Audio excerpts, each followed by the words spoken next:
जिस तरह से थोड़ा सबसे पहले तो मैं सबको बताना चाहता हूँ, क्योंकि हमारी जो पहली प्राथमिकता है वो जो बच्चा जिसको कल चाकू बजा था उसके इलाज के लिए राज्य सरकार के द्वारा माननीय मुख्यमंत्री जी के निर्देश के बाद स्पेशल स्टेट टीम से जो डॉक्टर्स की टीम पहुंच चुकी है, उसका इलाज चल रहा है। और उसका जो बीपी था पहले जो कल 60 के आसपास पहुंच गया था, वो धीरे धीरे बढ़ के 100 तक पहुंच गया है और उसकी स्थिति स्टेबल है। बड़े से बड़े डॉक्टर दिल्ली में, जयपुर है, उनके साथ हमारी बातचीत भी चल रही है। और इसके अलावा शहर में आप देखोगे कि दुकानें खुलनी शुरू हो गई है, कानून व्यवस्था के हिसाब से भी शांति है और सभी दोनों समुदाय के लोगों ने इसमें भरपूर सहयोग दिया और सभी ने आश्वस्त किया प्रशासन को कि किसी भी व्यक्ति को शहर की अशांति फैलाने का, शहर की पीस खराब करने का मौका नहीं दिया जाएगा। तो किस तरह की कार्रवाई जो है वो की गई?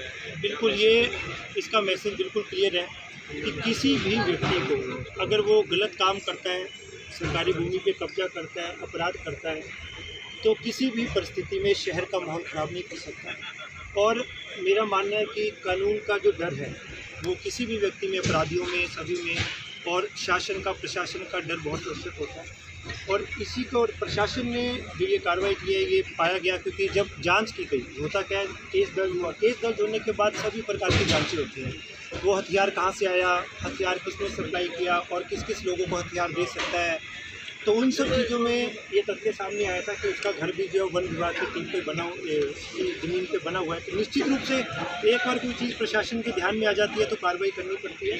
विधि सम्मत कानून के अनुसार कार्रवाई की गई है, सभी नोटिस दिए गए हैं, पूरे कानून के तहत कार्रवाई की गई है, सभी लोगों को कॉन्फिडेंस में लिया गया है, दोनों समुदाय के लोगों को कॉन्फिडेंस में लिया गया और उनसे कॉन्फिडेंस में आने के बाद ही उन्होंने बोला, साहब कोई भी व्यक्ति शहर की शांति खराब नहीं करे, हम आपके साथ हैं। उसके बाद ही सारी। सर, आने वाले दिन भी महत्वपूर्ण है, रक्षाबंधन का त्यौहार है, तीज का त्यौहार रहेगा, जन्माष्टमी, किस तरह से अब शहर फिर से मेरा मानना है, आप देखोगे शहर में, चलो आप खुद, आप तो सभी मीडिया से आपने देखा होगा, शहर आम जो दिनचर्या लोगों की शुरू हो गई है। मैं भी सभी से अपील कर रहा हूँ कि आप अपने कामों पे आएँ, ये बिजनेस का समय है, त्यौहार का समय है, अभी हमारे सभी होटल खुल रहे हैं, तो कोई भी व्यापार की किसी को हानि न हो। जितनी जल्दी अपन नॉर्मल लाइफ शुरू करेंगे उतनी जल्दी जो है वो समस्या का ये जो माहौल बना है वो शांत होगा और बहुत अच्छी बात है कि भी शहर जो है नॉर्मल दिनचर्या शुरू होगी। सर, एक ब्रह्म में बच्चे के चोट को ये थोड़ा क्लियर हो जाए। तो बच्चा है, उसके चाकू बजा था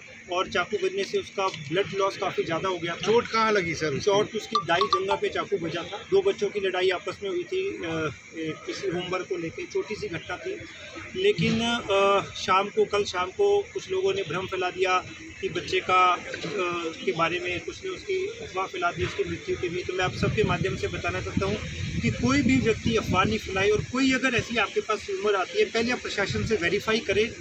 बिना वेरीफाई करे किसी चीज़ पे आप विश्वास नहीं करें, क्योंकि हो सकता है कुछ लोग इस परिस्थिति का लाभ उठाएं। हम आपको बिल्कुल जो सटीक जो सूचना है, बिल्कुल परफेक्ट सूचना हम आप लोगों को देंगे और आपको विश्वास दिलाने की प्रशासन और सरकार खड़ी है और पूरी राज्य सरकार का एक ही मकसद है कि उस बच्चे का अच्छे से अच्छा।